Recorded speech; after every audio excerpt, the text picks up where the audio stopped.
ஒரு வயசான பாட்டியின் தாத்தாவும் ஒரு பூங்காவில் உட்காந்து பேசிக்கிட்டு இருக்கிறாங்க. அவங்களுக்கு கல்யாணம் ஆகி 53 வருஷம் ஆச்சு. பிள்ளைங்கள்லாம் படித்து பெரிய பெரிய வேலையில் இருக்கிறாங்க. பேரன் பேத்திகளும் நல்ல நிலைமையில் இருக்கிறாங்க. இந்த தாத்தாவும் பாட்டியும் சிரித்து பேசிக்கிட்டு இருந்ததை ஒரு பெரியவர் பார்த்தார். அவருக்கு ஆச்சரியமாக இருந்தது. இந்த வயசுலேயும் இவ்வளவு அந்யோன்யமாக இவங்க பேசிக்கிட்டு இருக்கிறாங்களே அப்படின்னு நினச்சார். சரி, நேரிலேயே கேட்டுருவோமே அப்படின்னு நினச்சிக்கிட்டு கிட்ட போனார். உங்கள் மன வாழ்க்கையின் வெற்றிக்கான ரகசியம் என்ன அப்படின்னு கேட்டார். இதை கேட்டதும் அந்த தாத்தா சிரிச்சுக்கிட்டே பாட்டியை பார்த்தாராம். அதுக்கப்புறம் சொன்னாராம், நான் இந்த அம்மாவை கல்யாணம் பண்ணிக்கிட்டதுக்கும் எங்களுடைய இல்வாழ்க்கை இவ்வளவு நாளாக பலம் குறையாமல் மகிழ்ச்சியாக இருக்கிறதுக்கும் காரணம் ஒன்று தான். அது என்ன காரணம்னா, எங்களுக்கு இடையில பொதுவாக நிறைய குறைகள் உண்டு, அதுதான் காரணம் அப்படின்னாராம். அவர் சொல்கிறது சரிதான் அப்படிங்கிறது மாதிரியே அந்த பாட்டியும் அவரை நிமிர்ந்து பார்த்தாங்களாம். இந்த பெரியவர் மறுபடியும் அந்த பாட்டியை பார்த்து அதே கேள்வியை கேட்டிருக்கார். உங்களுடைய நீண்டகால மன வாழ்க்கைக்கு கிடைச்ச வெற்றி எதனாலேன்னு சொல்ல முடியுமா அப்படின்னு கேட்டாராம். அவங்களும் சிரிச்சுக்கிட்டே பதில் சொன்னாங்களாம். என்ன பதில் தெரியுமா? சில பேரை நாம் குறிப்பிட்ட பண்புகளுக்காக நேசிக்கிறோம், வேற சிலரை நாம் அந்த பண்புகள் இல்லாத குறைகளுக்காகவே விரும்பி பழகிறோம் இல்லையா அப்படின்னு கேட்டுவிட்டு தலையை குனிஞ்சுக்கிட்டாங்களாம் அந்த பாட்டியம்மா. அவங்க அப்படி சொன்னதை கேட்டதும் இவருக்கு புதுசாக ஞானம் பிறந்தது மாதிரி இருந்துதான். இதுதான் மனம் நிறைந்த மன வாழ்க்கை அப்படிங்கிறார் சுவாமி சின்மயானந்தர். பண்புகளை எப்படி நேசிக்க முடியுதோ அதே மாதிரி பண்புகள் இல்லாத குறைகளையும் நேசிக்க முடியும். மனசு தான் காரணம். ஒரு மேல்நாட்டு தம்பதி, அவங்களும் தாத்தா பாட்டி தான். அவங்க 2 பேரும் ஒரு பூங்காவில் உட்காந்து சிரித்து பேசிக்கிட்டு இருக்கிறாங்க. அதை ஒருத்தர் பார்த்தார். அவருக்கு ஆச்சரியம், இவ்வளவு காலம் ஆகி இந்த வயசுலேயும் இப்படி அன்பா பேசிக்கிட்டு இருக்கிறாங்களே அப்படிங்கிற ஆச்சரியம்.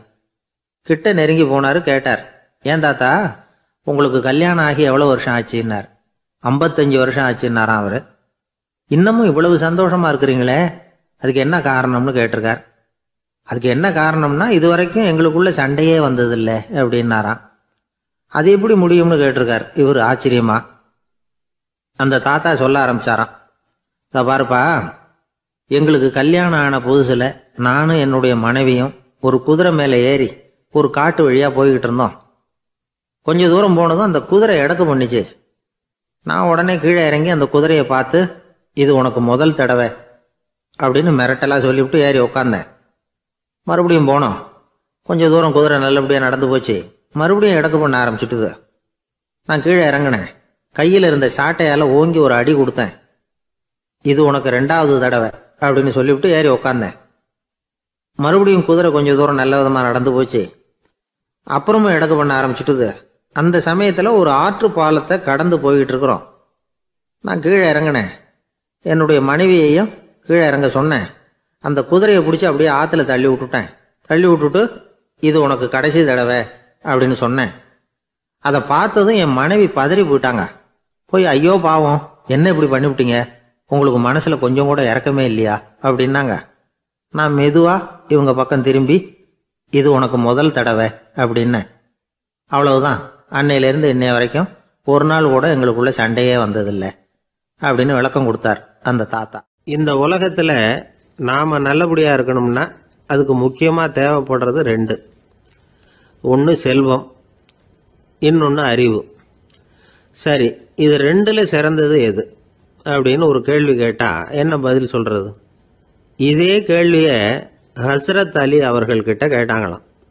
அவர் ஒரு பெரிய அறிஞர். கேள்வி கேட்டவங்களும் சாதாரண ஆட்கள் இல்லை, இவங்களும் அறிஞர்கள். ஒரு நாள் ஹஸ்ரத் அலி அவர்கள்கிட்ட 10 அறிஞர்கள் வந்தாங்களாம். ஐயா, நாங்கள் 10 பேரும் உங்ககிட்ட ஒரே கேள்வியை தான் கேட்க வந்திருக்கிறோம், ஆனால் எங்கள் 10 பேருக்கும் நீங்கள் தனித்தனியாக பதில் சொல்ல முடியுமா அப்படின்னு கேட்டிருக்காங்க. அதாவது அவங்க ஒரே கேள்விக்கு இவர்கிட்ட இருந்து 10 விதமான பதில் எதிர்பார்க்குறாங்க. சரி கேளுங்க, என்ன கேள்வி அப்படின்னார் அவர். அப்போ தான் அவங்க கேட்டாங்களாம், செல்வம் அறிவு இது 2ல் சிறந்தது எது? இதுதான் கேள்வி. ஹஸ்ரத் அலி என்ன பண்ணார் தெரியுமா? அவங்கள ஒவ்வொருத்தராக கூப்பிட்டார். ஒவ்வொரு விதமான பதிலை சொல்லி அனுப்புனார்.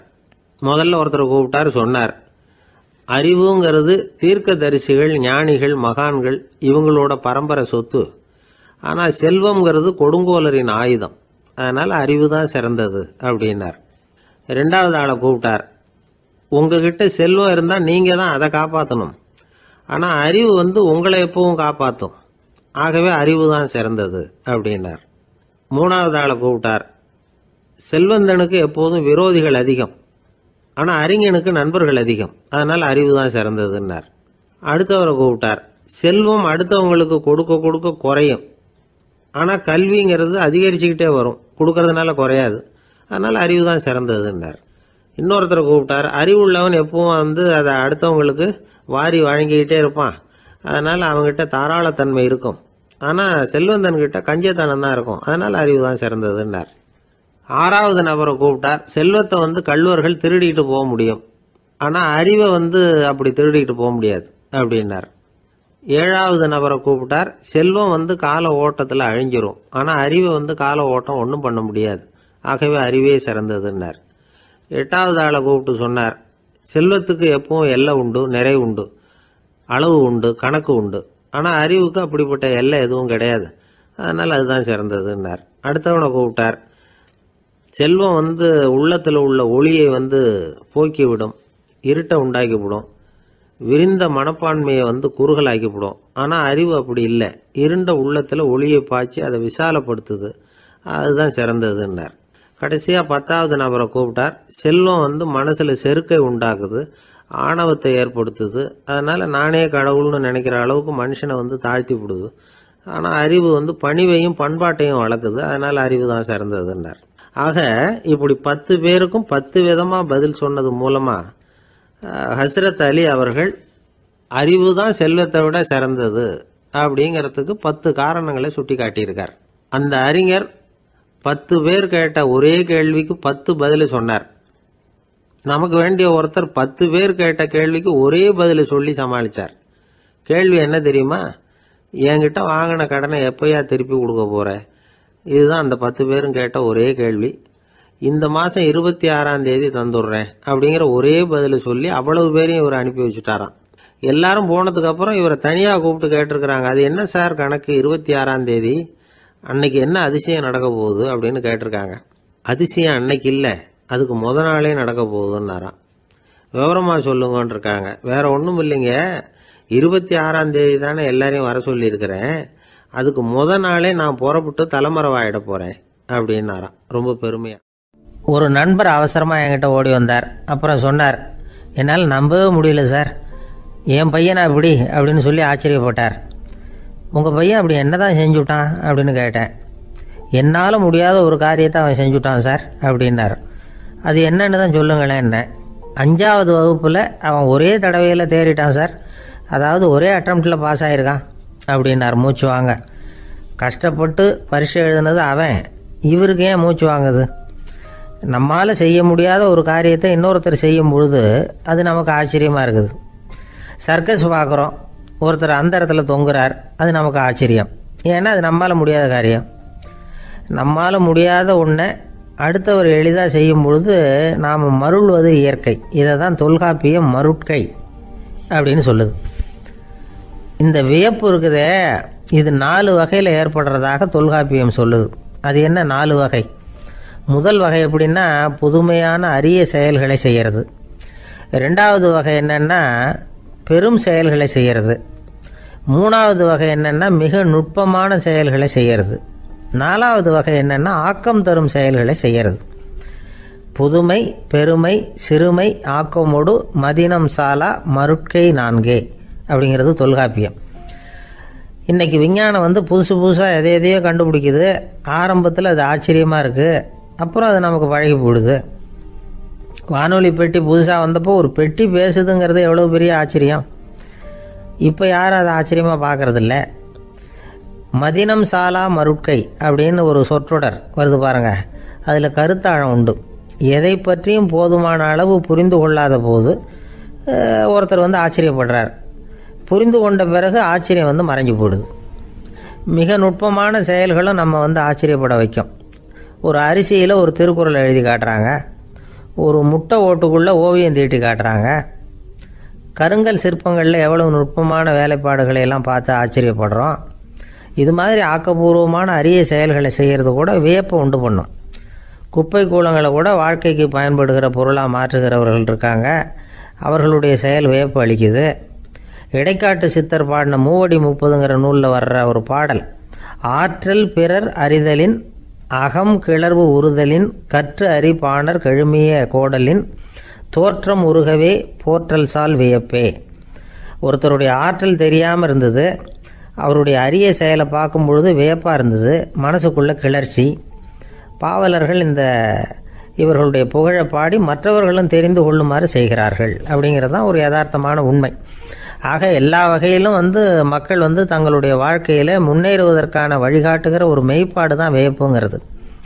இந்த காலத்தில் நம்ம எப்படியெல்லாம் ஆச்சரியப்பட வைக்கிறாங்க. ஒரு ஆளை பிடிச்சி ஜெயிலில் கொண்டு வந்தாங்க. ஜெயில் அதிகாரி அவனை ரொம்ப ஆச்சரியமாக பார்த்தாராம். இவன் கேட்டான், ஏன் சார் அப்படி பார்க்குறீங்க, நான் இப்போ இங்கே வர்றது உங்களுக்கு ஆச்சரியமாக இருக்குதா அப்படின்னு கேட்டிருக்கான்.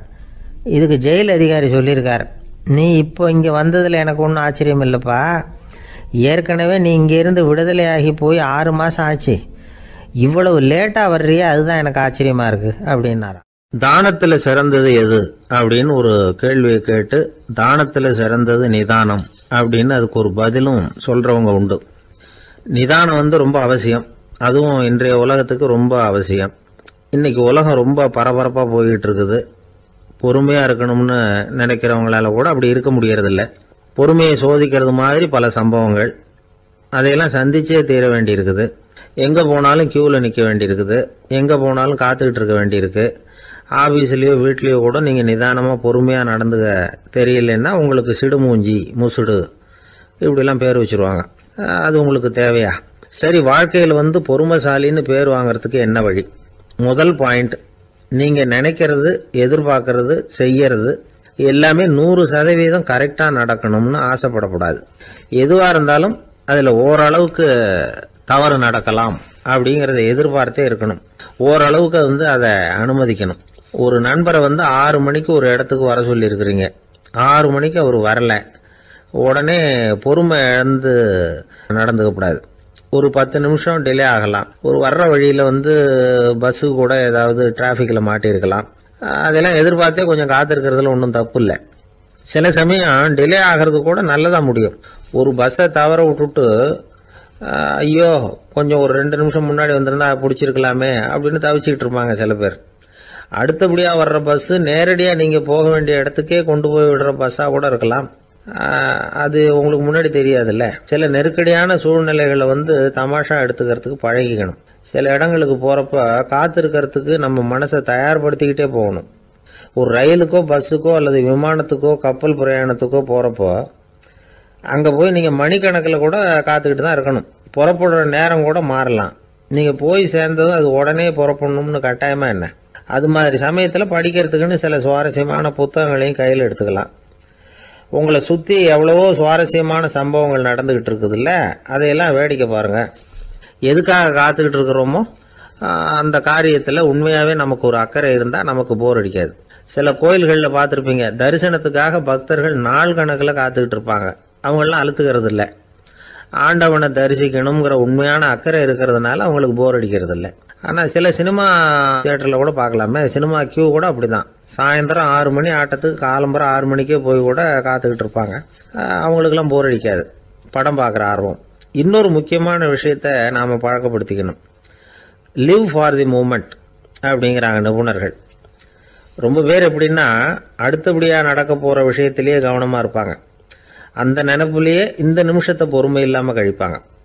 ஒருத்தர் இருக்கார், அவர் எப்படின்னா ஆஃபீஸ் முடியறதுக்குள்ளேயே சார் 5 மணிக்கெல்லாம் ரெடியாக இருங்க, நாம் அந்த ஹோட்டலில் போய் டிஃபன் சாப்பிட்ணும் அப்படின்னு 4 மணிலேருந்து சொல்லிகிட்டு இருப்பார். 4:55 பரபரப்பாக ஓடி வருவார். 2 பேரும் புறப்படுவோம், ஹோட்டலுக்கு போவோம், சாப்பிட்டுக்கிட்டு இருப்போம். அப்படி சாப்பிட்டுட்டு இருக்கிறப்ப சார் சாப்பிட்டு முடித்தது நேராக ஒரு ஜவுளி கடைக்கு போகிறோம் அப்படிம்பார். பரபரக்க சாப்பிட்டு முடிப்பார், புறப்படுவார். ஜவுளி கடையில் அவசரமாக சீக்கிரம் பில் போடுங்க சார், சினிமாவுக்கு நேரம் ஆகிடும்பார். சினிமா தியேட்டரில் உட்காந்து அடுத்தபடியாக எங்கே டின்னர் சாப்பிட்றதுன்னு யோசனை பண்ணிகிட்டு இருப்பார். ராத்திரி படுக்கையில் விழுந்ததுக்கு அப்புறமும் நாளைக்கு காலையில் எழுந்திரிச்சதும் அதை பண்ணணும் இதை பண்ணணும்னு திட்டம் போட்டுக்கிட்டே இருப்பார். அதாவது எப்பவும் அடுத்த நிமிஷம், அடுத்த நாள், அடுத்த வாரம், அடுத்த வருஷம், இதுதான் அவங்க சிந்தனை. இந்த நிமிஷம் என்ஜாய்மெண்ட்டை அவங்க இழந்துடுறாங்களாம். அதனால தான் வாழ்நாள் பூரா பொறுமையின்மை அவஸ்தை அல்லல். அதனால் நாம் எல்லாரும் வாழ்க்கையில் நிதானமாக இருக்கிறதுக்கு கற்றுக்கணுமா. அதுக்காக இந்த நிதானத்துக்கு வேறு விதமான அர்த்தம் பண்ணிக்கக்கூடாது. ஒருத்தர் அப்படித்தான் ஒரு தடவை அவருடைய குதிரை காணாமல் போயிட்டு தான். அதுக்காக அவர் கவலைப்படலை, நிம்மதியாக இருந்தார், சந்தோஷமாக இருந்தார். என்ன சார் இது, உங்கள் குதிரை திருட்டு போயிட்டுதுங்கிறீங்க, நீங்கள் கவலைப்படாமல் இருக்கிறீங்களே அப்படின்னு கேட்டாங்களாம். அதுக்கு அவர் சொல்லியிருக்கார், நல்ல வேலை சார், கட்டியிருந்த குதிரை காணாமல் போயிருக்குது. நான் அது மேலே உட்காந்துருக்கிற சமயம் அது காணாமல் போயிருந்ததுன்னா, திருட்டு போயிருந்ததுன்னா நானும் சேர்ந்தில் காணாமல் போயிருப்பேன் அப்படின்னாராம். எவ்வளவு நிதானமான ஆள் பாருங்கள். ஒரு மாணவனை பார்த்தேன், என்ன தம்பி படிப்புலாம் எப்படி இருக்குது அப்படின்னு விசாரித்தேன். அவன் ரொம்ப அழுத்துக்கிட்டான். நான் நல்லா தான் சார் படிக்கிறேன், இருந்தாலும் புத்தியில் சரியாக ஏற மாட்டேங்குது சார் அப்படின்னா. சரி, இவனும் நம்ம ரகம்தான் அப்படின்னு சொல்லி முடிவு பண்ணிக்கிட்டோம். கல்வி கற்கக்கூடிய ஒரு மாணவன் சம்பந்தப்படுற புத்திகள் பல வகை. அதை பற்றி ஒரு பெரியவர் விளக்கி இருக்கிறார். மிருத்து புத்தின்னு ஒன்று இருக்குதான். மிருத்துன்னா மண்ணால் செவுறு கட்டுறோம்ல, மண் சுவரில் ஆணி அடிக்கிறதும் சுலபம், அதை பிடுங்கி எடுக்கிறதும் சுலபம். அது மாதிரி சில பேர் குரு சொல்லி கொடுக்குறத சுலபமாக கேட்டு தெரிஞ்சு வச்சுக்குவாங்க, கொஞ்ச நேரத்தில் சுலபமாக மறந்தும் போயிடுவாங்க. இது மிருத்து புத்தின்னு பேர், மண் புத்தி. தாரு புத்தின்னு ஒன்று உண்டான். தாருன்னா மரம். அதில் பச்சை மரத்தில் ஆணி அடிக்கிறது சுலபம், ஆனால் அது எடுக்கிறது கஷ்டம். அது மாதிரி ஆசிரியர்கிட்டேருந்து கேட்டதை கவனமாக மனசில் பதிய வச்சுக்கிட்டு அதை மறக்காமல் இருக்கிறது தாரு புத்தி. பட்டை மரமாக இருந்தால் அதில் ஆணி அடிக்கிறதும் கஷ்டம், அடிக்கிற ஆணியும் சீக்கிரம் நழுவிடும். அது மாதிரி கேட்குற விஷயம் மனசில் பதியறதும் கஷ்டம். அப்படியே பதிஞ்சாலும் அது நீடிச்சு இருக்கிறதும் கஷ்டம், கொஞ்ச காலத்தில் மறந்துடும். இன்னொரு வகை புத்தி ஒன்று உண்டு, அதுக்கு பேர் சிலா புத்தின்னு பேர். சிலான்னா கல். ஒரு கருங்கல்லில் 4 துளையை போட்டு ஒரு துளையில் உளியை வச்சு அடித்தா மற்ற துளை வழியாகவும் பிளந்து கல் 2 ஆகிடும். அது மாதிரி சந்தியான இடங்களில் குறிப்பாக ஒரு பொருளை சொன்னால் அதை வச்சுக்கிட்டு மற்றதையும் தெரிஞ்சுக்கிறது, அது சிலா புத்தின்னு பேர். வேணு புத்தின்னா என்ன தெரியுமா? வேணுன்னா மூங்கில் கணுவில் ஒரு பக்கம் உளியை வச்சு அடித்தா 2 பக்கமும் பிளந்துடும். அது மாதிரி ஒரு செய்தியை கேட்டுக்கிட்டு இருக்கிறப்பவே அதோட முன்பின் தொடர்களையும் தெரிஞ்சுக்கணும், அது வேணு புத்தி. தைல புத்தின்னு ஒன்று உண்டு. தைலம்ங்கிறது எண்ணெய். தண்ணியில் ஒரு துளி எண்ணெயை விட்டால் அது தண்ணி பூரா பரவி போடுதில்ல, அது இப்படி பரவுறது மாதிரி ஆசிரியர் சுருக்கமாக ஒரு கருத்தை சொன்னால் அதை வச்சுக்கிட்டு பூரா விஷயங்களையும் தெரிஞ்சுக்கணும், அது தைல புத்தி. கற்பூர புத்தின்னு ஒன்று கேள்விப்பட்டிருக்கோம். அது எப்படின்னா, கற்பூரம் தீ பட்ட உடனே பிடிச்சிக்கும். ஆசிரியர் சொன்ன உடனே நுண்ணறிவோட பாடங்களை புரிஞ்சுக்கிறது இந்த வகை புத்தி. கரி புத்தின்னு ஒன்று. அது எப்படின்னா, கரியில் நெருப்பை வச்சு விசிறிய பிறகு அதுக்கப்புறம் அது கறி நெருப்பாகும். அது மாதிரி காலம்பரை சாயந்தர வேலைகளில் ஆசிரியர் பாடம் சொல்லி கொடுப்பார், அதை கொண்டு புரிஞ்சுக்கிறது இந்த வகை. கதலித்தண்டு புத்தின்னு ஒன்று சொல்லுவாங்க. கதலிங்கிறது வாழை மரம். வாழைத்தண்டில் தீ வைக்கிறது எவ்வளவு சிரமமோ அவ்வளவு சிரமத்தோடு கல்வி கற்கிறது கதலித்தண்டு புத்தி. இதை தவிர இன்னும் சில வகையான மாணவர்களை கூட அடையாளம் காட்டுறாங்க. ஆசிரியர் சொன்னதில் நல்லதை மட்டும் எடுத்துக்கிறவன் அன்னம். ஆசிரியர் கிடைச்ச இடத்துல பாடத்தை கேட்டுக்கிட்டு பிறகு தனியாக உட்காந்து சிந்திக்கிறவன் பசுமாடு அப்படி தானே, புல் கண்ட இடத்துல மேயும், அதுக்கப்புறம் நிதானமாக அசை போட்டுக்கும். ஆசிரியர் சொன்னதை தவிர வேறு எதையும் சொல்ல முடியாதவன் கிளி. பல இடங்களில் பாடங்கள் கேட்டு கடைசியில் ஒன்றும் புரியாமல் போகிறவன் ஆடு ஒரு செடியில் வயிறார மேயாது, ஒரே செடியில் இக்கரைக்கு அக்கறை பச்சைன்னா அங்கேயும் இங்கேயும் அலைஞ்சிக்கிட்டே இருக்கும். சில பேருக்கு எருமைன்னு பேர். எருமை எப்படின்னா குளத்து நீரை கலக்கி தான் குடிக்கும். அது மாதிரி ஆசிரியர் மனசை நோக செய்து பயில்கிற மாணவர்கள்லாம் இந்த ரகம்.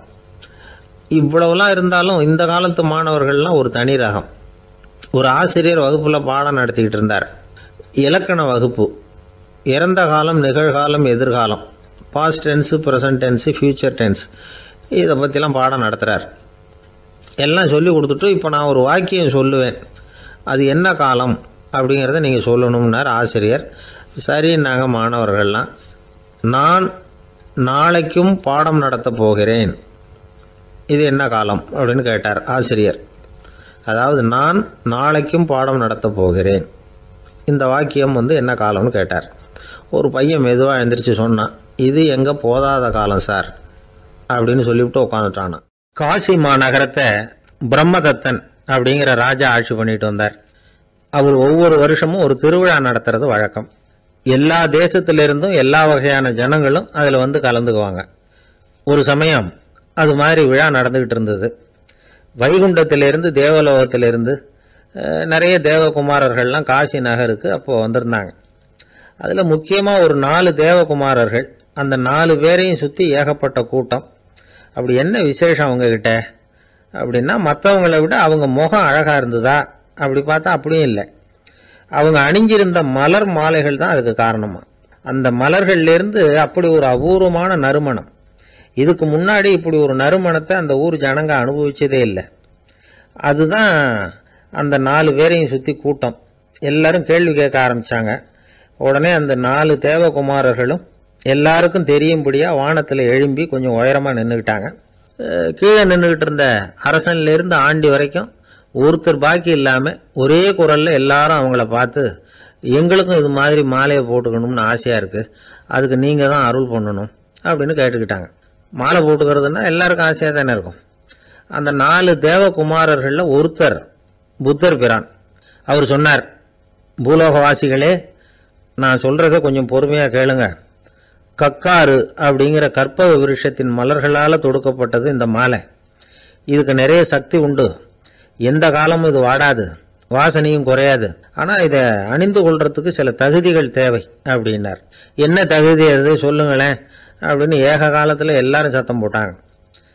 தீய இயல்புகள் உள்ளவங்க, இழிந்த சிந்தனை, இழிந்த செயல் உள்ளவங்க இந்த மாலையை அணிய முடியாது அப்படின்னார். அவ்வளோதான். கூட்டத்தில் சத்தம் போட்டவங்கள்லாம் மெதுவாக அப்படி அடங்க ஆரம்பிச்சிட்டாங்க.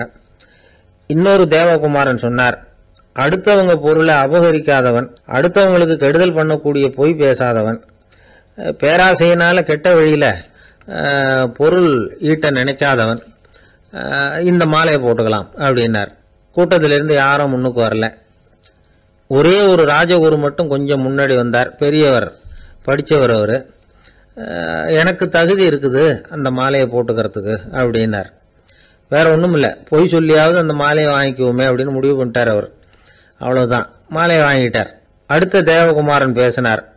யாருக்கு திடமான அறிவும் மனமும் இருக்குதோ, யாருக்கு நல்ல காரியங்களில் அசையாத ஈடுபாடு இருக்குதோ, நல்ல அரிய பொருள்களை தனியாக தான் மட்டும் அனுபவிக்க விரும்பாதவர் யாரோ அவர் முன்னாடி வந்து இந்த மாலையை வாங்கிக்கலாம் அப்படின்னார். அந்த தகுதியும் எனக்கு இருக்குன்னார் ராஜகுரு. மாலையை வாங்கி போட்டுக்கிட்டார். இன்னொரு ராஜகுமாரன் பேச ஆரம்பித்தார். அறநெறியில் செல்வம் சேர்க்கணும், ஆடம்பர பொருள்களுக்கு அடிமையாகக்கூடாது, வெற்றி அடைஞ்சாலும் கர்வம் வரக்கூடாது, அப்படிப்பட்டவங்க இந்த மாலையை போட்டுக்கலாம்னார். துணிஞ்சு பொய் சொல்லி அதையும் வாங்கி கழுத்தில் போட்டுக்கிட்டார் இந்த ராஜகுரு. இன்னொரு ராஜகுமாரன் சொன்னார், சான்றோர்களை நிந்திக்காதவங்க, புறம் பேசாதவங்க இந்த மாலையை போட்டுக்கலாம்னார். அதையும் வாங்கி போட்டுக்கிட்டார். திருவிழா முடிஞ்சுது, எல்லாரும் திரும்பி போயிட்டாங்க. மறுநாள் ராஜகுரு 4 மாலைகளையும் போட்டுக்கிட்டு ராஜசபைக்கு வரார். வந்தவர் ரொம்ப அவஸ்தையோடு வர்றார். மாலையெல்லாம் வாடி போயிட்டுது, வாசனை எதுவும் கிடையாது. அது மட்டும் இல்லை, அவருக்கு கடுமையான தலைவலி வேற வந்துட்டுது. துடிச்சு போயிட்டார். மாலையை கழட்டவும் முடியல. ஜனங்கள்லாம் அவரை பார்த்து சிரிக்க ஆரம்பிச்சிட்டாங்க. என்னத்துக்கு ஆசைப்படணும், ஏன் இப்படி கஷ்டப்படணும் அப்படின்னு. ராஜா பார்த்தார். மறுபடியும் விழாவுக்கு ஏற்பாடு பண்ணினார். தேவகுமாரர்கள்லாம் வந்தாங்க. ராஜகுரு வந்தார். மக்கள் முன்னிலையில் அவங்க காலில் விழுந்தார், மன்னிப்பு கேட்டுக்கிட்டார். இந்த மாலையை போட்டுக்கிற தகுதி எனக்கு இல்லை. தகுதி இல்லாத ஒருத்தன் தகாத தகுதியை பொய் மூலம் பெறணும்னு ஆசைப்படுறாங்களே, அவங்களுக்கெல்லாம் என்னுடைய தண்டனை ஒரு எச்சரிக்கையாக இருக்கட்டும்னார். அதுக்கப்புறம் தேவகுமாரர்கள் அவர் கழுத்தில் இருக்கிற மாலையை கழட்டினாங்களாம். அந்த மாலைகளும் பழையபடி மனம் கொடுக்க ஆரம்பிச்சுட்டு தான். இதுலேருந்து நாம் தெரிஞ்சுக்க வேண்டியது என்னென்னா, நமக்கு தகுதி இல்லாத ஒரு கௌரவம் நம்மக்கிட்ட தானாக வந்தால் கூட அதை தவிர்த்து விடுறது தான் நல்லது. அதுதான் புத்திசாலித்தனம். ஒருத்தர் வந்தார், சார் எங்கள் இலக்கிய மன்ற விழாவுக்கு நீங்கள் தலைமை தாங்கணும்னார். உடனே இவர் சொன்னார், பேச்சாளர், சார் இலக்கியத்தை பற்றி பேசுகிற தகுதி எனக்கு இல்லையே அப்படின்னார். உடனே அவர் கூப்பிட வந்தவர் சொன்னார், அந்த தகுதி உங்களுக்கு இல்லைங்கிறது எங்களுக்கும் தெரியும் சார், அதனால தான் உங்களை தலைமை தாங்க கூப்பிடுறேன் அப்படின்னார். அது சரி, தலைமைன்னா அதுக்கு இவர் என்னதான் அர்த்தம் பண்ணுறாருன்னு தெரியல. ஒரு ஆள் அசையாமல் கிடக்கிறார், அவர் இருக்காரா போயிட்டாராங்கிறத எப்படி முடிவு பண்ணுறோம்? அவர் மூக்குக்கு முன்னாடி புறங்கையை வச்சு பார்க்குறோம், மூச்சு வருதா இல்லையா அப்படிங்கிறத கண்டுபிடிக்கிறதுக்காக. மூச்சுங்கிறது அவ்வளவு முக்கியமான ஒரு விஷயம். சுவாசம் இல்லைன்னா எதுவுமே இல்லை. நம்ம பூமி இருக்க அது கூட சுவாசிக்குதுங்கிறத சோவியத் விஞ்ஞானிகள் கண்டுபிடிச்சிருக்கிறாங்க. பூமிக்கு மேல இருக்கிற மண் அடுக்குல காற்றுல உள்ள ஆக்சிஜன் ஆக்சிகரணம் அடையுது அப்படின்னு தான் இதுவரைக்கும் எல்லாரும் நம்பிக்கிட்டு இருந்தாங்க. ஆனா இப்ப என்ன கண்டுபிடிச்சிருக்கிறாங்கன்னா, அந்த ஆக்சிஜன் பூமிக்குள்ள 1 கிலோமீட்டர் ஆழம் வரைக்கும் ஊடுருவி போகுதான். பூமிக்குள்ள 2 பக்கமும் பல கிலோமீட்டர் வரைக்கும் பரவுதான். பூமிக்குள்ள இருக்கிற நீர்நிலை அடுக்குகள் தான் நுரையீரல் செய்யற வேலையை செய்யுதான். நம்ம உடம்புல நுரையீரல் இல்லைன்னா ஒன்றும் நடக்காது. ஒரு மரத்தை தலைகீழா தொங்க போட்டா எப்படி இருக்கும் அப்படி யோசிச்சு பாருங்க. அப்படித்தான் இதுவும், நுரையீரலும் அப்படித்தான் இருக்கும். வலது பக்கம் ஒன்று, இடது பக்கம் ஒன்று. வலது பக்கம் நுரையீரல் கொஞ்சம் பெருசா இருக்கும், நுட்பமான நரம்பு குழாய்கள் அதில் இருக்கும். கோடிக்கணக்கான நுண்ணிய குழாய்களை வச்சுக்கிட்டு தான் அது வேலை செய்யுது. 25 கோடி குழாய்கள் இருக்கும்.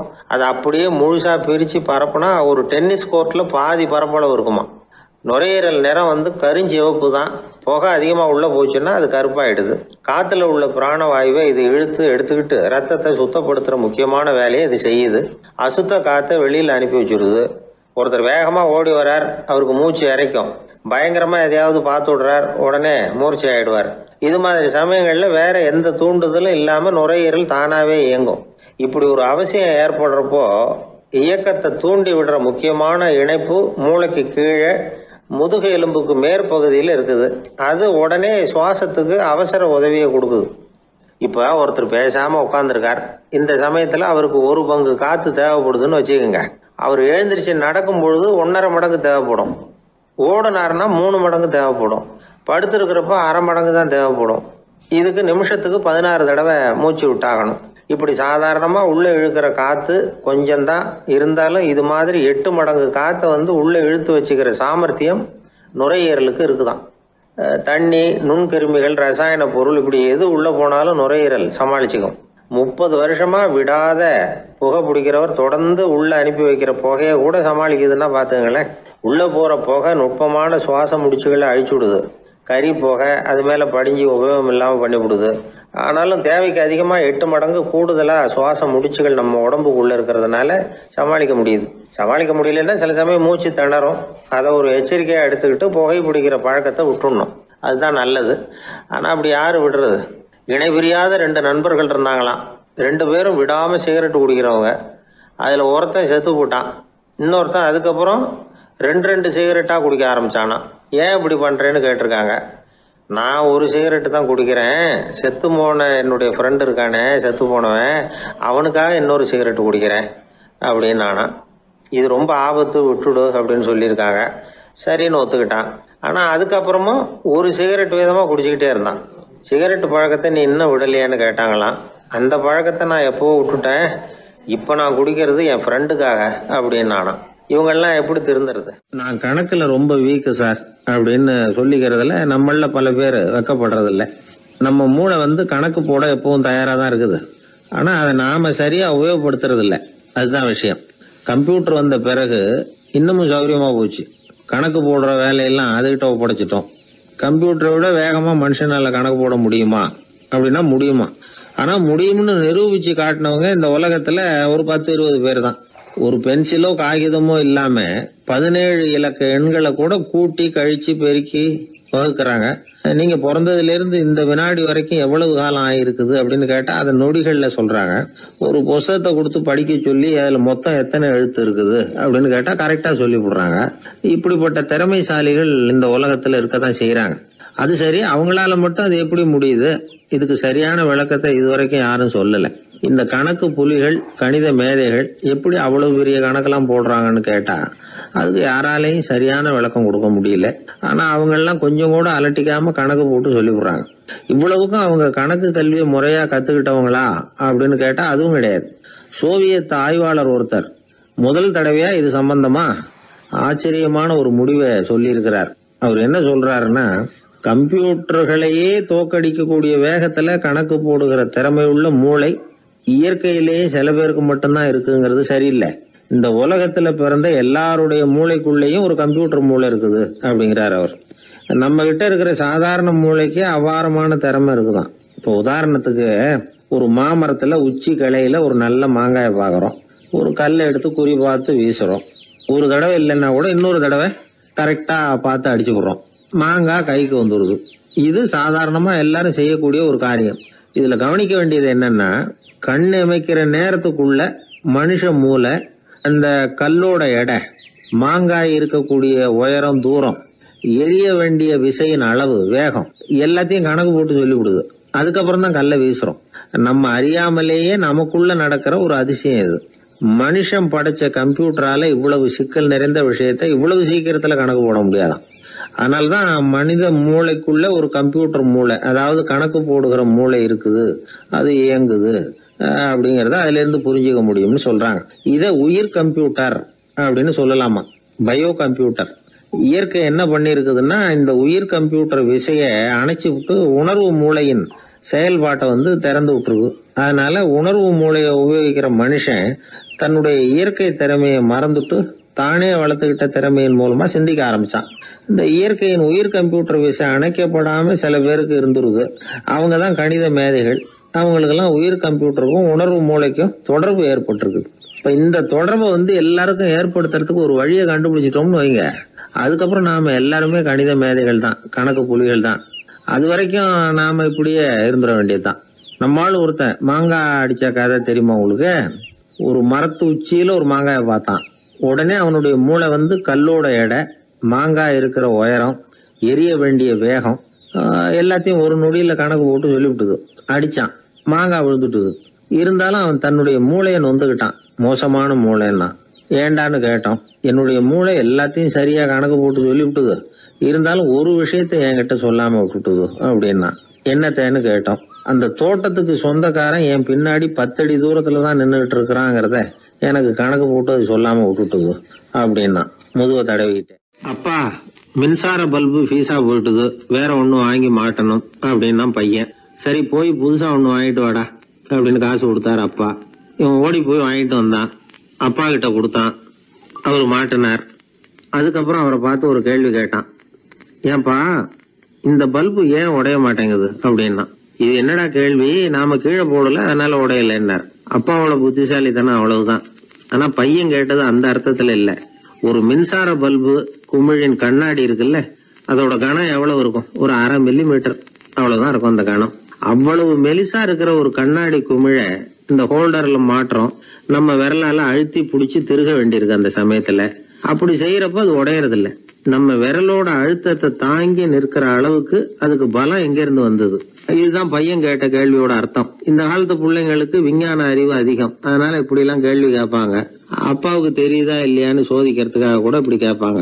இந்த மாதிரி சோதனைக்கெல்லாம் இந்த காலத்து அப்பாக்கள் தயாரா இருக்கணும். இல்லைன்னா பையன் அலட்சியமா நினைச்சிருவான். மின்சார பல்பு கண்ணாடி மெலிசா இருந்தாலும் நாம அழுத்தி பிடிக்கிறப்போ அது உடையாம இருக்கிறதுக்கு காரணம், நாம இயற்கையோட ஒரு தத்துவத்தை அதுல பயன்படுத்தி இருக்கிறோம்.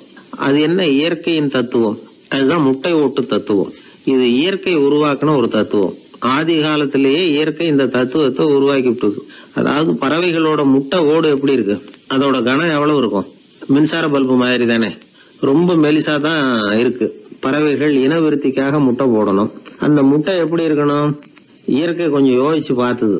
முட்டை ஓடு ரொம்ப கனமா தடிமனா இருந்தா உள்ள வளர்ற குஞ்சு அதை உடைச்சிக்கிட்டு வெளியில வர முடியாம போயிடும். அதே நேரத்துல அது ரொம்ப மெலிசா இருந்தா தாய் பறவைகள் அது மேல உட்காந்து அடகாக்குறப்போ உடல் எடை தாங்க முடியாம முட்டைகள் உடைஞ்சு போயிடும். என்ன பண்றது? முட்டை பலமாவும் இருக்கணும், பலம் இல்லாமல் இருக்கணும். குஞ்சு அதை உடைச்சுக்கிட்டு வெளியில வரணும். தாயால அது உடையக்கூடாது. ஒரே நேரத்துல உறுதியாவும் உறுதி இல்லாமலும் முட்டை ஓடு அமையணும்னா அது எப்படி சாத்தியம்? இது கொஞ்சம் குழப்பமாவும் நமக்கு புரியாத மாதிரி இருக்குது இல்ல. அதனாலதான் இதை தத்துவம் அப்படின்னு சொல்றோம். முட்டை ஓட்டு தத்துவம் இயற்கை கண்டுபிடிச்ச ஒரு அபூர்வமான அமைப்பு. அதுதான் முட்டை வடிவம். இது தாய் பறவை சுலபமா முட்டை போடுறதுக்கு ஏற்ற ஒரு வடிவம். முட்டை சதுர வடிவமா இருந்தா அதை போடுறதுக்கு எவ்வளவு கஷ்டம். அப்புறம் அது மேல செலுத்தப்படுகிற அழுத்தம் 4 பக்கமும் பரவி விடுது. அதனால அந்த அழுத்தத்துக்கு பலம் குறைஞ்சிருது. குறிப்பிட்ட சிறு பரப்புல அளவுக்கு அதிகமா விசை செலுத்தப்படுறது இல்ல. அதனால முட்டையோட வடிவம் தான் அந்த உறுதிக்கு காரணம். இது எப்பேற்பட்ட தத்துவம். இதுதான் மின்சார பல்பு செய்யறப்போ நாம காப்பி அடிச்சிருக்கிறோம். பொதுவா வகுப்புல காப்பி அடிச்சாதான் முட்டை போடுறது வழக்கம். நாம முட்டையே காப்பி அடிச்சிருக்கிறோமே, இது எப்பேற்பட்ட காப்பி. ஒரு ஆசிரியர் வகுப்புல பசங்களை பார்த்து ஒரு கேள்வி கேட்டாராம். கோழி முட்டை இடுமா, முட்டை போடுமா அப்படின்னு கேட்டாராம். ஒரு பையன் எந்திரிச்சு பதில் சொல்லியிருக்கிறான். கோழி முட்டை இடும், முட்டை போடாது அப்படின்னு சொல்லியிருக்கான். இவன் ஏன் போடாதுன்னு கேட்டாராம் ஆசிரியர். போட்டா உடஞ்சிரும் சார் அப்படின்னானா பையன். ஒரு ஆளு வேகமா நடந்து போய்கிட்டு இருந்தான். அவன் வேகமா நடக்கிறதுக்கு காரணம் வெயில் காலம், காலில் செருப்பு இல்லை, மணல் பாதை, அதுதான் வேகம். காலில் செருப்பும் இல்லாம கையில குடையும் இல்லாம அந்த ஆளு வெயில்ல நடந்து போய்கிட்டு இருக்கிறான். அந்த சமயத்துல இன்னொருத்தன் குதிரை மேல ஏறி அந்த வழியா வந்துகிட்டு இருக்கிறான். அவன் காலில் செருப்பும் இருந்தது, கையில குடையும் இருந்தது. நடந்து போய்கிட்டு இருந்தவன் அந்த குதிரை ஆசாமியை பார்த்து கேட்டான், ஐயா, நீங்களும் குதிரை மேல உட்காந்துக்கிட்டு போய்கிட்டு இருக்கிறீங்க, அப்படி இருக்கிறப்போ உங்களுக்கு அந்த செருப்பு என்னத்துக்கு? அதை எனக்கு கொடுத்து உதவலாமே அப்படின்னா. குதிரை மேல உட்காந்துருந்தவன் யோசனை பண்ணி பார்த்தான். இவன் சொல்றது நியாயம்தானே அப்படின்னு சொல்லி தன்னுடைய செருப்பை கழட்டி அந்த வழிப்போக்கனுக்கு கொடுத்துட்டான். ரொம்ப நல்லதுங்க அப்படின்னு சொல்லி இவன் அதை வாங்கி காலில் மாட்டிக்கிட்டான். அதுக்கப்புறம் மறுபடியும் ஆரம்பிச்சான், ஐயா, நீங்க குதிரையில் போறதுனால போக வேண்டிய இடத்துக்கு வேகமா போய் சேர்ந்துருவீங்க, அதனால உங்க கையில் அந்த குடை என்னத்துக்கு? நான் நடந்து போயிட்டு இருக்கிறவன், ரொம்ப நேரம் நடக்க வேண்டியிருக்கும் இந்த வெயில்ல, அதனால அந்த குடையையும் எனக்கு கொடுங்களேன் அப்படின்னா. குதிரை வீரன் யோசனை பண்ணி பார்த்தான், இதுவும் நியாயம்தானே அப்படின்னு அவனுக்கு தோணுச்சு. உடனே இறக்கப்பட்டு தன் காலில் இருந்த செருப்பை கொடுத்தது மாதிரியே தன் கையில் இருந்த கொடையையும் இவங்கிட்ட கொடுத்துட்டான். அதுக்கப்புறம் அவன் நிம்மதியாக புறப்பட்டான். இப்போ மறுபடியும் கை தட்டி அவனை நிறுத்தினான். கீழே நின்றுட்டு இருந்தவன், என்னப்பா ஏன் என்ன நிறுத்தின, இன்னும் ஏதாவது வேணுமா உனக்கு அப்படின்னா குதிரையில் இருந்தவன். இவன் மெதுவாக வாயை திறந்து அந்த குதிரையையும் என்கிட்ட கொடுத்துருங்களேன்னா. அந்த குதிரை வீரன் இப்போ ஒரு கணம் யோசனை பண்ணி பார்த்தான். உடனே என்ன பண்ணான் தெரியுமா? தன்கிட்ட இருந்த குதிரை சவுக்கை எடுத்தான். குதிரை சவுக்கால அந்த ஆளை வாங்குவாங்கன்னு வீசி தள்ளிவிட்டான். இவ்வளவு சவுக்கடியும் வாங்கிக்கிட்டு இந்த ஆள் என்ன பண்ணான் தெரியுமா? சிரிக்கிறான். அடி வாங்கிட்டு யாராவது சிரிப்பாங்களா? குதிரை வீரனுக்கு ஒன்றும் புரியல. என்னப்பா அது, ஏன் இப்படி அடி வாங்கிட்டு இப்படி சிரிக்கிறியே அப்படின்னு கேட்டான். இப்போ அந்த வழிப்போக்கன் சொல்றான், ஐயா, நான் இப்படி சிரிக்கிறதுக்கு காரணம் இருக்கு. இப்படி குதிரை கேட்டு உங்ககிட்ட அடி வாங்கலைன்னு வச்சுக்கோங்க, என் உயிர் உள்ள வரைக்கும் மனசுல ஒரு தவிப்பு இருந்துகிட்டே இருக்கும். செருப்பையும் கொடையையும் கேட்ட உடனே கொடுத்தவன் குதிரையையும் கேட்டிருந்தா கொடுத்துருப்பானோ அப்படிங்கிற பேராசையில ஏங்கிக்கிட்டே இருந்திருப்பேன். இப்போ உங்ககிட்ட அடி வாங்கின பிறகு என்னுடைய அந்த சந்தேகம் தீர்ந்து போச்சு. என்னுடைய ஆசைக்கு எல்லை எது அப்படிங்கிறத எனக்கு புரிஞ்சுட்டுது அப்படின்னு சொல்லிவிட்டு அவன் நடக்க ஆரம்பிச்சுட்டானான். ஆசைக்கும் எல்லை உண்டு அப்படிங்கிறத விளக்கறதுக்காக வாரியார் சுவாமிகள் சொல்ற கதை இது. இந்த காலத்திலயும் ஒருத்தன் அது மாதிரி கொடை செருப்போட குதிரையில போய்கிட்டு இருந்தான். எதிரில் நடந்து வந்தவன், ஐயா, உங்க கொடையை எனக்கு கொடுங்களேன்னு கேட்டான். உடனே அவன் குதிரையிலிருந்து கீழே குதிச்சு அவனை சாட்டையால் அடிக்க ஆரம்பிச்சுட்டான். இன்னொருத்தர் அந்த வழியா வந்தவர் இதை பார்த்தார்.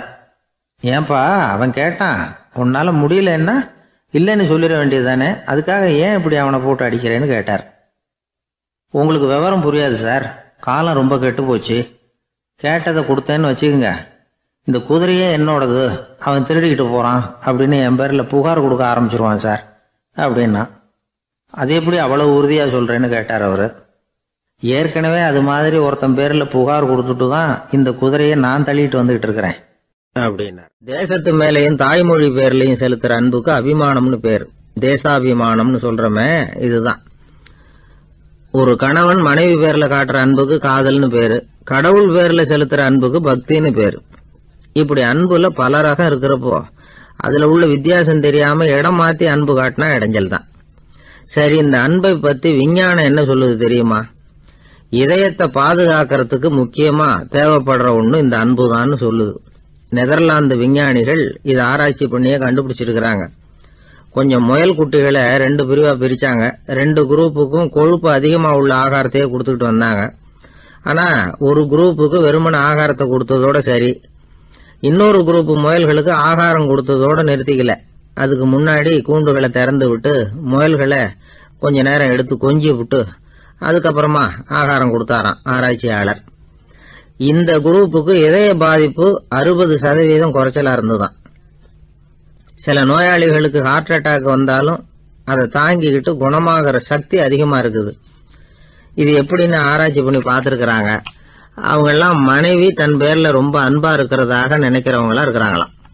இதய நோயாளிகள் பல பேரை சந்திச்சு இதய நோய் ஏற்பட என்ன காரணம்னு கேட்டிருக்கிறாங்க. அவங்க சொன்ன காரணம்லாம் சாப்பாடு சம்பந்தமா இல்லையா, மனைவி அன்பா இல்ல, இப்படிப்பட்ட காரணத்தை தான் சொல்றாங்களாம். அதனால இதயத்தை பாதுகாக்கணும்னு நினைக்கிறவங்க அடுத்தவங்க அன்பா இருக்கிறது மாதிரி பாத்துக்குங்க, அதுதான் முக்கியம்.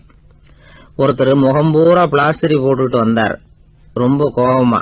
என்னங்க ஆச்சுன்னு விசாரிச்சேன். எல்லாம் உங்களால தான் சார்னார். விவரமா சொல்லுங்களேன். என்ன உங்க தகவலை கேட்டுட்டு ஒரு பூனைக்குட்டியை கையில எடுத்தேன், அன்பா அதை தடவி கொடுக்கறதுக்காக. ஆனா அது முந்திக்கிட்டது, அது என் முகத்தை தடவி கொடுத்துட்டுது, முகம் பூரா நகை கீறல், அதுதான் இப்படி அப்படின்னார். எனக்கு வாழ்க்கையே வெறுத்து போச்சு சார் அப்படின்னு சொல்லிட்டு ஒருத்தர் வந்தார். வந்து கொஞ்ச நேரம் பேசினதுக்கு அப்புறம் அவர் அப்படி சொல்லியிருந்தா அதில் ஒரு அர்த்தம் இருந்திருக்கும். வர்றதுக்கு முன்னாடியே வாழ்க்கை வெறுத்து போச்சுன்னு சொல்லிட்டு வர்றார். என்ன சார் விஷயம்னு விசாரித்தோம். எங்கள் வீட்டில் தினம் 3 வேளையும் ஒரே மாதிரி சாப்பாடு சார், வித்தியாசமே கிடையாது. இப்படியே 3 மாசமாக சாப்பிட்டுக்கிட்டு இருக்கிறேன். அதை விட பட்டினி கிடந்து செத்துடலாம்னு தோணுது அப்படின்னார். ஒரு பெரியவர் சொன்ன தத்துவத்தை சொல்றதுக்கு ஆள் கிடைக்காம தவிச்சுக்கிட்டு இருந்தோம். இப்போ ஒருத்தர் கிடைச்சிட்டார், விட்டுலாமா? உடனே அவரை உட்கார வச்சு சொல்ல ஆரம்பிச்சிட்டோம். அதாவது நாம் அனுபவிக்கிற உணர்வுகளில் களிப்பு, மகிழ்வு, ஆனந்தம், இது 3க்கும் ஒன்றுக்கு ஒன்று வித்தியாசம் உண்டு. மேம்போக்காக பார்க்கறதுக்கு இது 3 ஒன்று மாதிரி தோணும். ஆனால் அது அப்படி இல்லை. களிப்புங்கிறது உடம்பை பொறுத்தது, மகிழ்வுங்கிறது மனசை பொறுத்தது, ஆனந்தம்ங்கிறது ஆன்மாவை பொறுத்தது. இப்படி இந்த 3 வகையான அந்த சுவைப்புகளின் தன்மையும் வேற வேற. இப்போ முதல்ல களிப்புங்கிறத எடுத்துக்குவோம். நம்ம புலன்களுக்கு களிப்பை தரக்கூடிய பொருள்களுக்கு சில விசேஷ குணம் உண்டு. அது எப்படின்னா, சீக்கிரமே சலிப்பை உண்டு பண்ணும். ஒருத்தர் அந்த பொருளை எடுத்துக்கிட்டா அது இன்னொருத்தருக்கு குறைஞ்சிரும். உணவு, உடை, இதெல்லாம் களிப்பை தரக்கூடிய பொருள்கள். இப்போ உதாரணத்துக்கு, ஒரு சாப்பாட்டு மேசையில் ஒரு பாத்திரத்தில் 10 இட்லி இருக்குது. அதில் ஒரு 2 இட்லியை நம்ம தட்டில் எடுத்து வச்சு சாப்பிட்றோம். நாம் சாப்பிட்ட அந்த இட்லி நிச்சயமாக எதிரில் உட்காந்துருக்கிறவருக்கு இல்லை, அவருக்கு உபயோகப்படாது. நாம் சாப்பிட்ட அதே இட்லியை அவரும் சாப்பிட முடியாது, அவர் வேற தான் எடுத்து வச்சுக்கணும். அது மாதிரி நாம் ஒரு சட்டையை எடுத்து போட்டுக்கிறோம், அதே சட்டையை அதே நேரத்தில் இன்னொருத்தர் போட்டுக்க முடியாது. புலன்களுக்கு களிப்பை தரக்கூடிய இது மாதிரி பொருள்கள்லாம் முதல் தடவை நமக்கு கொடுக்குற களிப்பை 2வது தடவையும் கொடுக்காது, 3வது தடவை இன்னும் குறையும், கடைசியில் வெறுப்பாக மாறிடும். ஒவ்வொன்றா இட்லியை தொடர்ந்து சாப்பிட்றோம்னு வச்சுக்கோங்க, முதல் இட்லி தரக்கூடிய சுவையை 30வது இட்லி தராது. முதல் தடவை புது சட்டையை போட்டுக்கிறப்போ நமக்கு இருக்கிற களிப்பு அதே சட்டையை 100வது தடவையாக போட்டுக்கிறோம்னு வைங்க, அப்போ இருக்குமா? இருக்காது. இதுதான் களிப்பு. அதாவது சீக்கிரமே சலிப்பை தரக்கூடியது. ஒருத்தர் எடுத்துக்கிட்டா இன்னொருத்தருக்கு குறைஞ்சி போகக்கூடியது. ஆனால் மகிழ்ச்சிங்கிறது அப்படி இல்லை. ஒருத்தர் அனுபவிக்கிறதுனால இன்னொருத்தருக்கு குறைஞ்சி போகாது. இப்போ காலையில் சூரியன் உதயம் ஆகிறத பார்த்து சந்தோஷப்படுறோம், அதையே இன்னொருத்தரும் பார்த்து சந்தோஷப்படலாம். ஒரு நல்ல சங்கீதத்தை கேட்குறோம், ஒரு அழகான ஓவியத்தை ரசிக்கிறோம், நீங்கள் ரசிக்கிற அதே நேரத்தில் இன்னொருத்தரும் அதை ரசிக்கலாம். அதனால் அது குறைஞ்சி போகிறதில்ல. இது மகிழ்வு. ஆனால் ஒன்று, ஒரே பாடலை திரும்ப திரும்ப கேட்டுக்கிட்டு இருந்தால் கடைசியில் அலுப்பு தட்டும். அதாவது மகிழ்வுங்கிறது எப்படின்னா, மற்றவங்களோட பகிர்ந்து கொள்றதுனால குறையாது. ஆனால் ஒரே பொருள் மீண்டும் மீண்டும் அனுபவிப்பை தர்றப்போ முதல்ல மகிழ்வு அதிகரித்து அதுக்கப்புறம் அது மங்கி மறைஞ்சு போயிடும். இதுதான் அந்த மகிழ்வுங்கிறதுக்கு இலக்கணம். சரி, இப்போ 3வதாக சுகம் தரக்கூடிய ஆனந்தம்ங்கிறது எப்படின்னா, இது நமக்கு உள்ளே இருந்து சுரக்கிறது. மனசு சலனங்கள்லேருந்து விடுபடுறப்போ இந்த ஆனந்தம் நமக்கு கிடைக்கும். இது நிலையான சுகம், ஆத்ம சுகம். களிப்பிலிருந்து மகிழ்வுக்கும், மகிழ்விலிருந்து ஆனந்தத்துக்கும் செல்றது தான் மனிதன் நடத்த வேண்டிய முக்கியமான பயணம். இவ்வளவு விஷயத்தையும் கேட்டுட்டு இந்த காலத்து பையன் ஒருத்தன் வந்தான். சார், இப்போ நீங்கள் ஒரு சாப்பாட்டு மேசையில் ஒரு 10 இட்லி வைக்கிறீங்க, என்ன உட்கார வைங்க, எதிரில் இன்னொருத்தனை உட்கார வைங்க, நான் களிப்பு மகிழ்வுலாம் தாண்டி நேரடியாக ஆனந்தத்துக்கு பயணம் பண்ணி காட்டுறேன் அப்படின்னா. ஒன்றும் புரியல அவன் சொன்னது. அது எப்படி, என்ன பண்ணுவ நீ அப்படின்னு சொல்லி கேட்டோம் ஆச்சரியமா. 2 இட்லி சாப்பிட்டா தானே சார் கழிப்பு. நான் 10 இட்லியும் மொத்தமாக சாப்பிட்ருவேன். அடுத்தவனுக்கு எதுவும் கிடைக்காது. அவனுக்கு கிடைக்காதபடி நாமே சாப்பிட்டுடுறோம்ல, அதுதானே நமக்கு ஆனந்தம் அப்படின்னு அதுக்கு ஒரு விளக்கம் சொல்கிறான். கத்தியை தீட்டாதே புத்தியை தீட்டு அப்படின்னு ஒரு பெரியவர் புத்தி சொன்னார். அதை கேட்ட ஒரு இளைஞன், அது எப்படி பெரியவரை புத்தியை தீட்டுறது? கத்தியை தீட்டுன்னு சொன்னால் ஒரு கருங்கல்லில் கத்தியை தேய்க்கலாம், புத்தியை தீட்டுன்னு சொன்னால் எப்படி தலையை கொண்டுட்டு போய் தரையில் தேய்ச்சிக்கிட்டு இருக்க முடியுமா அப்படின்னா. அந்த பெரியவர் உடனே புரிஞ்சுக்கிட்டார், இந்த இளைஞனுக்கு புத்தி கூர்மை கம்மி அப்படிங்கிறத புரிஞ்சுக்கிட்டார். அது சரி, அறிவுக்கும் புத்திசாலித்தனத்துக்கும் என்ன வித்தியாசம்? இது ஒரு முக்கியமான கேள்வி. அறிவுன்னா என்ன, புத்திசாலித்தனம்னா என்ன? இதே கேள்வியை சாக்ரட்டிஸ் கிட்ட அவருடைய சீடன் ஒருத்தன் கேட்டானான். ஐயா, அறிவுக்கும் புத்திசாலித்தனத்துக்கும் என்னங்க வித்தியாசம் அப்படின்னு கேட்டிருக்கான். சாக்ரட்டிஸ் நிமிர்ந்து பார்த்துருக்கிறார் அந்த சீடனை. அதுக்கப்புறம் சொன்னாராம், நான் சொல்கிறேன் உன்னுடைய கேள்விக்கு பதில், ஆனால் அதுக்கு முன்னாடி நீ ஒரு காரியம் பண்ணணும்னாரான். என்னங்க செய்யணும் சொல்லுங்கன்றிருக்கான். அதோ பாரு, ஒரு பெரியவர் உட்காந்துருக்கிறாரு, அவர்கிட்ட போ, இங்கேருந்து பக்கத்தில் இருக்கிற அந்த கிராமத்துக்கு போய் சேர எவ்வளவு நேரம் ஆகும் அப்படின்னு கேட்டுட்டு வா அப்படி சொன்னார் சாக்ரட்டிஸ். சரின்னு சொல்லிவிட்டு இவன் போனான். அந்த பெரியவர் முன்னாடி போய் நின்னான். ஏங்க பெரியவரை, இங்கேருந்து அதோ தெரியுத அந்த கிராமத்துக்கு போய் சேர்றதுக்கு எவ்வளவு நேரம் ஆகும் அப்படின்னு கேட்டான். பெரியவர் நிமிர்ந்து பார்த்தார், ஆனால் பதில் எதுவும் சொல்லலை. இவன் மறுபடியும் ஒரு தடவை அதே கேள்வியை அவர்கிட்ட கேட்டான். என்னங்க, நான் கேட்குறது உங்கள் காதில் விழுதா? அந்த கிராமத்துக்கு போய் சேர்றதுக்கு எவ்வளோ நேரம் ஆகும் அப்படின்னு சொல்லி மறுபடியும் கேட்டான். அப்பவும் அவர் பதில் சொல்லலை. உடனே அவன் மனசுக்குள்ளே முடிவு பண்ணிக்கிட்டான், சரி பெரியவர் ஒரு மாதிரியாக தெரிகிறார், புத்தி சுவாதீனம் சரியில்லாத ஒரு மாதிரி தெரியுது அப்படின்னு நினச்சிக்கிட்டே வந்த வழியிலே திரும்பி வந்துட்டான். கொஞ்சம் தூரம் நடந்திருப்பான். இப்போ அந்த பெரியவர் மறுபடியும் கூப்பிட்டார், இளைஞனே இப்படி வாடினார். இவனுக்கு ஒன்றும் புரியல. மறுபடியும் திரும்பி நடந்தான். அவர் முன்னாடி போய் நின்னான். பெரியவர் சொன்னார், தம்பி, இங்கேருந்து அந்த கிராமத்துக்கு போய் சேர்றதுக்கு 5 நிமிஷம் ஆகும் அப்படின்னார். இப்போது அந்த இளைஞன் அந்த முதியவரை ஒரு மாதிரியாக பார்க்க ஆரம்பித்தான். அதுக்கப்புறம் கொஞ்சம் யோசித்தான். பிறகு அவர்கிட்டே கேட்டுட்டான், ஏங்க பெரியவரை, இதே பதிலை அப்போவே என்கிட்ட சொல்லியிருக்கலாமே, என்னை திரும்பி போன்னு சொல்லிவிட்டு பாதி தூரம் போனதுக்கப்புறம் மறுபடியும் கூப்பிட்டு அதுக்கப்புறம் இப்படி சொல்கிறீங்களே, இது நியாயமா அப்படின்னா. பெரியவர் சிரித்தார். அதுக்கப்புறம் சொன்னார், ஏன்பா, நீ எவ்வளவு வேகமாக நடக்கிறேங்கிறத பார்க்காம நீ கிராமத்துக்கு போய் சேர வேண்டிய நேரத்தை எப்படி என்னால் சொல்ல முடியும்? அதனால தான் உன்னை கொஞ்சம் தூரம் நடக்க விட்டு உன்னுடைய நடையின் வேகம், அந்த கிராமம் இருக்கிற தூரம் ரெண்டையும் கணக்கு போட்டு அதுக்கப்புறம் நேரத்தை சொன்னேன்னார். சீடன் வந்து தலை குனிந்தான். அப்படியே திரும்பி வந்து சாக்ரட்டிஸ் முன்னாடி நின்னான்.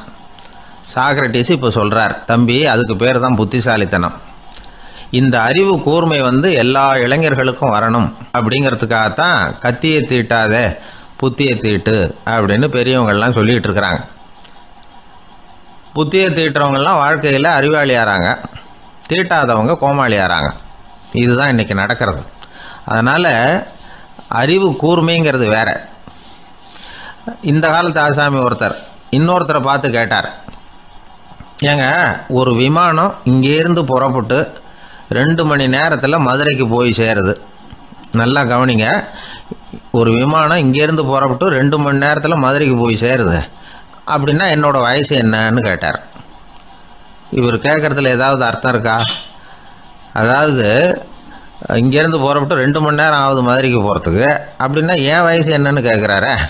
இதை கேட்ட உடனே அவர் பதில் சொன்னார், அப்படின்னா உங்களோட வயசு 20 அப்படின்னார். எப்படிங்க அவ்வளவு கரெக்டாக சொன்னீங்க அப்படின்னு கேட்டார்.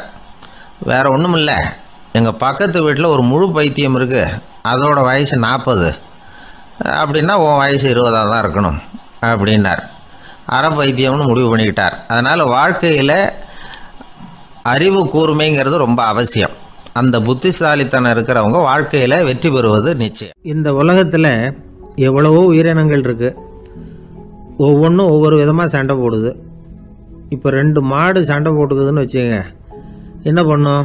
2 முட்டிக்கும். அதுக்கு சண்டை போடுறதுக்கு ஆயுதமாக உபயோகப்படுறது அதோட கொம்பு.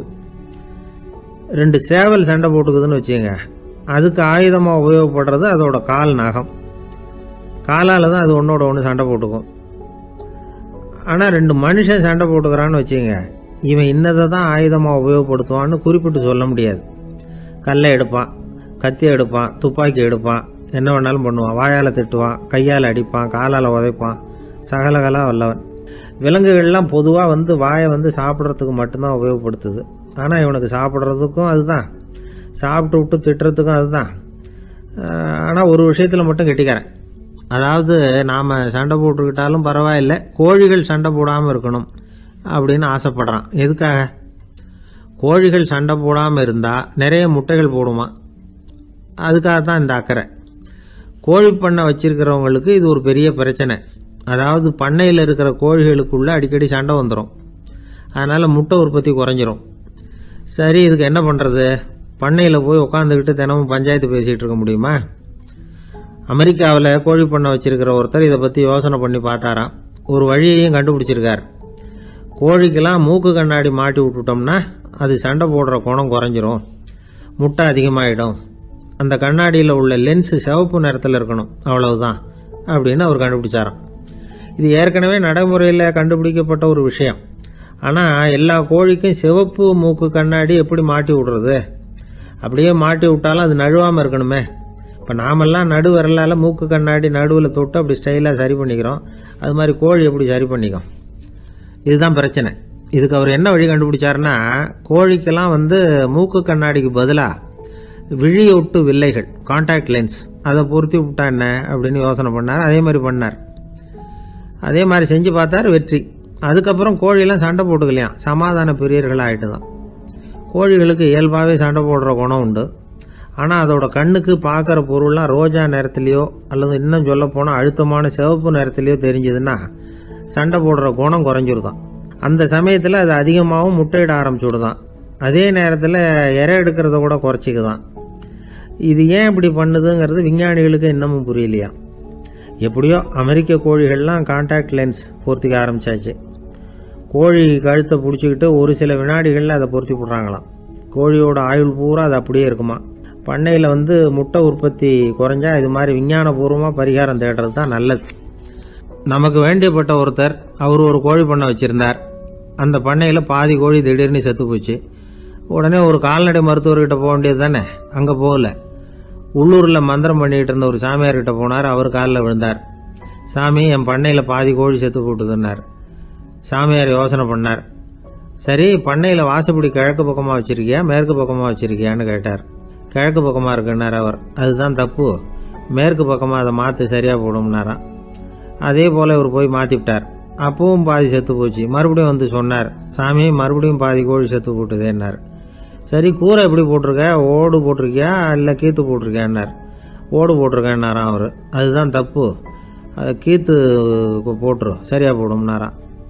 சரின்னு போய் அதையும் மாற்றி பார்த்தார். மறுபடியும் போயிட்டுது, கோழி செத்து போச்சு. வந்தார், மறுபடியும் பாதி செத்து போச்சு சாமின்னு வந்தார். இவரும் யோசனையை மாற்றி மாற்றி சொல்லிகிட்டே இருக்கிறார். இப்படி அவரும் மாற்றி மாற்றி பார்த்தார். 6வது தடவையாக அவரை தேடிட்டு வந்தார்.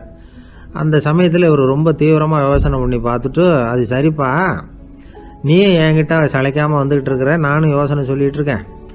இப்போவும் உங்ககிட்ட சொல்கிறதுக்கு என்கிட்ட யோசனை நிறையா இருக்குது, ஆனால் சோதிக்கிறதுக்கு உங்ககிட்ட கோழி இல்லையே, என்ன பண்ணுறது அப்படின்னாராம் இவர். ஒருத்தர் அவசரமாக போய்கிட்டு இருந்தார். எங்கே போய்கிட்டு இருக்கீங்க அப்படின்னு கேட்டார் ஒரு பெரியவர். கடைக்கு போகிறேன் சார், சாமான் வாங்கிறதுக்கு அப்படின்னார். அங்கே போகிறதுக்கு முன்னாடி தெரிஞ்சிக்க வேண்டியதெல்லாம் தெரிஞ்சுக்கிட்டீங்களா அப்படின்னு கேட்டார் பெரியவர். கடைக்கு போய் காசை கொடுத்து ஒரு பொருளை வாங்கிட்டு வரப்போகிறோம், இதில் தெரிஞ்சிக்க வேண்டியது என்ன இருக்குது அப்படின்னார் அலட்சியமாக. இப்போ அந்த பெரியவர் பேச ஆரம்பித்தார். இந்த உலகத்தில் எந்த ஒரு செயலில் இறங்குறப்பவும் நாம் நல்லா ஆலோசனை பண்ண வேண்டிய விஷயம் 5 அப்படின்னார். உதாரணமாக, ஒருத்தன் கடைக்கு போய் ஏதோ ஒரு பொருளை வாங்கிட்டு வர போகிறான்னு வச்சுக்கோங்களேன். அப்போ கூட அவன் 5 விஷயங்களை பற்றி தெரிஞ்சுக்க வேண்டியிருக்குது அப்படிங்கிறார் அவர். முதல்ல அந்த பொருள் எப்படிப்பட்டது அப்படிங்கிறத தெரிஞ்சுக்கணும். 2வதா தன்னை பற்றியும் தெரிஞ்சுக்கணும். அப்போ தான் அந்த பொருள் தனக்கு தேவையா இல்லையா அப்படிங்கிறத புரிஞ்சுக்க முடியும். 3வதா தெரிஞ்சுக்க வேண்டியது ஒன்று இருக்குது. அது என்னன்னா, அந்த பொருளை அடையறதுக்கு வழி என்ன அப்படிங்கிறது தெரிஞ்சுக்கணும். அதாவது எவ்வளவு பணம் கொடுத்தா அது கிடைக்கும், இது மாதிரியான விஷயங்கள். 4வதா அந்த பொருளை அடையிறது மூலமாக நாம் அடையக்கூடிய பயன் என்ன அப்படிங்கிறதையும் உணரணும். அஞ்சாவது, அந்த பொருளை அடையிறதுல இருக்கக்கூடிய தடை எது அப்படிங்கிறதையும் நாம் தெரிஞ்சுக்கணும். பெரியவர் பேசுறது ஏதோ தத்துவம் மாதிரி தெரியுது இல்லையா? தத்துவம் தான். அதாவது இப்படி உலகியல் வாழ்க்கையில் சின்ன சின்ன விஷயங்கள்லேயே நாம் 5 விஷயங்களை தெரிஞ்சுக்க வேண்டியிருக்குது. அது ரொம்ப அவசியமாக இருக்குது. பேரின்ப நிலைன்னு சொல்கிறாங்கல்ல, அது மாதிரி பெரிய சமாச்சாரங்கள்லேயும் இந்த 5 விஷயங்களை நாம் தெரிஞ்சுக்க வேண்டியிருக்குது. அதுக்கு பேர் என்னன்னா அர்த்த பஞ்சகம். வைணவ சமயத்தில் அர்த்த பஞ்சகம்ங்கிறது ரொம்ப பெரிய விஷயம். கடைக்கு போகிறது மாதிரி கடவுளை பார்க்க போகிறப்போ நாம் 5 விஷயங்களை தெரிஞ்சுக்கணுமா. முதல்ல பரம்பொருள் அப்படிங்கிறது என்ன, அதோட தன்மைகள் என்ன, இதை தெரிஞ்சுக்கணும். இதுக்கு பேர் என்னன்னா பரமாத்ம ஸ்வரூபம் அப்படின்னு பேர். ரெண்டாவது, நாம யாரு, நம்மோட தன்மை என்ன அப்படிங்கிறத தெரிஞ்சுக்கணும். நான் யாருன்னு எனக்கே தெரியலங்கிறப்போ இதை நான் சொல்றேன்னு இது என்னுடையதுன்னு சொல்றது தப்பு தானே. அப்புறம் மூணாவது விஷயம், பரம்பொருளை நாம் அடையறதுக்கு வழி எது, இதை தெரிஞ்சுக்கணும். இது உபாய ஸ்வரூபம் அப்படின்னு பேர். நாலாவது விஷயம், நாம் அடைய வேண்டிய பயன்கள் என்ன அப்படிங்கிறது தெரிஞ்சுக்கிறது. இதுக்கு புருஷார்த்தம் அப்படின்னு பேர். அஞ்சாவது, அந்த பயனை அடைய விடாமல் தடுக்கிற தடைகள் யாவை அப்படிங்கிறது தெரிஞ்சுக்கிறது. இது விரோதி ஸ்வரூபம். இதைத்தான் தடையியல் அப்படின்னு சொல்றாங்க. அதாவது பரமாத்மாவை பற்றிய அறிவு, ஜீவாத்மாவை பற்றிய அறிவு, உபாயம் பற்றிய அறிவு, புருஷார்த்தம் பற்றிய அறிவு, இந்த 4 அறிவுக்கும் எதிரடையா, அதாவது அதையெல்லாம் தப்பா புரிஞ்சுக்கிறதால உண்டாகக்கூடிய அறிவு விரோதி ஸ்வரூபம். என்ன இது தகவல்ல ஏதாவது கதை சொல்லுவீங்கன்னு பார்த்தா ஏதோ தத்துவம் பேசிக்கிட்டு இருக்கிறீங்களே அப்படின்னு நினைக்கலாம். இதுவும் தெரிஞ்சுக்க வேண்டிய ஒரு பெரிய விஷயம்தான். காதில் போட்டு வச்சா எப்போவாவது உபயோகப்படும். என்னுடைய நண்பர் ஒருத்தர் ஒரு நாள் என்கிட்ட சொன்னார், சார் அடுத்த மாதம் தஞ்சாவூரில் ஒரு கல்யாணம், போகிறதா வேண்டாமா அப்படின்னு ஒரே குழப்பமாக இருக்குது அப்படின்னார். நான் உடனே இந்த அர்த்த பஞ்சக உபதேசம் பண்ண ஆரம்பித்தேன். அவர் எல்லாத்தையும் பொறுமையாக கேட்டுவிட்டு, சரி சார் நான் போகிறதுன்னு முடிவு பண்ணிவிட்டேன்னார். எப்படி இந்த முடிவுக்கு வந்தீங்க அப்படின்னு கேட்டேன். அவர் சொன்னார், சார் அந்த 2வது பாயிண்ட் ஒன்று சொன்னீங்களே, அதை புரிஞ்சுக்கிட்டதுக்கு அப்புறம்தான் இந்த முடிவுக்கு வந்தேன் அப்படின்னார். என்ன 2வது பாயிண்ட்டுன்னு? அதாவது தன்னை பற்றி புரிஞ்சுக்கணும் அப்படின்னு சொன்னீங்க. உடனே என்னை பற்றி புரிஞ்சுக்கிட்டேன், நான் யாருங்கிறது எனக்கு தெரிஞ்சுது, உடனே போகிறது தான் நல்லதுன்னு முடிவு பண்ணிவிட்டேன்னார். நீங்கள் யாருன்னு கேட்டேன். நான் தான் சார் அந்த கல்யாணத்தில் தாலி கட்ட வேண்டிய மாப்பிள்ளை அப்படின்னார். உழைப்பும் நேர்மையும் உயர்வதற்கு வழிகள். அதை விட்டுட்டு உட்கார்ந்த இடத்துல இருந்துகிட்டே உயர போகணும் அப்படின்னு ஆசை கற்பனை பண்றாங்க. அந்த கற்பனையிலேயே பாதி வாழ்க்கை ஓடி போடுது. உழைப்புங்கிற வழியையும் நேர்மைங்கிற வழியையும் ஒதுக்கி விட்டு குறுக்கு வழியில ஓட நினைக்கிறவங்க குப்புற விழுந்துடுறாங்க. எந்த தொழிலை நாம செய்தாலும் சரி, அந்த தொழிலுக்குரிய பெருமையை நாம புரிஞ்சுக்கிட்டு அதுல ஈடுபடணும். அப்படி இல்லாம என்ன சார் பொழப்புது, இந்த தொழிலை மனுஷன் செய்வானா அப்படி புலம்பிக்கிட்டு இந்த தொழிலையே செஞ்சுக்கிட்டு இருக்கிறவங்க நம்மள பல பேர் உண்டு. செய்யும் தொழிலே தெய்வம் அப்படின்னு சொல்றாங்கல்ல, அப்படி சொல்றது எதுக்காக? அந்த அளவுக்கு அதுல ஒரு ஈடுபாடு வேணுங்கிறதுக்காகத்தான். ஒரு பெரிய மலைப்பகுதி, அந்த மலை அடிவாரத்துல ஒரு சிற்பி உட்காந்து ஒரு சிலையை வடிச்சுக்கிட்டு இருக்கிறான். கையில ஒரு சின்ன உளிய வச்சுக்கிட்டு ஒரு பெரிய கருங்கல் பாறையை கொஞ்சம் கொஞ்சமா உடைச்சுக்கிட்டு இருக்கான். ஒரு சிற்பத்தை வடிக்கிறதுங்கிறது அவ்வளவு உன்னதமான ஒரு தொழிலா? எல்லாராலையும் முடியுமா அது? அப்படி இருந்தும் அந்த சிற்பிக்கு மன நிறைவில்லை. அவன் நினைக்கிறான், இந்த கடுமையான வெயில்ல உட்கார்ந்து வேலை செய்யறது எவ்வளவு கஷ்டம். நாம ஒரு சிற்பியா இருக்கிறதுனால தானே சூரியன் கடுமையான வெப்ப கதிர்களை நம்ம மேல வீசுறான். நாமளே அந்த சூரியனா இருந்துட்டா இந்த கஷ்டம் இருக்காதே. நம்மளை கஷ்டப்படுத்துறவன் நம்மளோட வலிமை உள்ளவன், அதனால நாம அவனா மாறி விடுறதுதான் நல்லது அப்படின்னு அந்த சிற்பி யோசனை பண்ணான். அவன் எண்ணம் உடனே நிறைவேறிட்டுது. இயற்கைங்கிற மாபெரும் சக்தி அவனை ஒரு சூரியனா மாத்தி விட்டது. சிற்பி இப்போ ஒரு சூரியனா மாறினான். இனிமே இந்த உலகத்துல நம்மளோட வலிமை உள்ளவன் வேற யாரும் கிடையாது அப்படின்னு நினைக்க ஆரம்பிச்சுட்டான். அவனுக்கு மகிழ்ச்சியா இருந்தது. அந்த மகிழ்ச்சி அதிக நேரம் நீடிக்கல. ஏன்னா கொஞ்ச நேரத்துல ஆகாயத்துல கரிய மழை மேகங்கள் அப்படியே சூழ்ந்து வந்தது. சூழ்ந்து வந்த மேகங்கள் சூரியனை மறைக்க ஆரம்பிச்சது.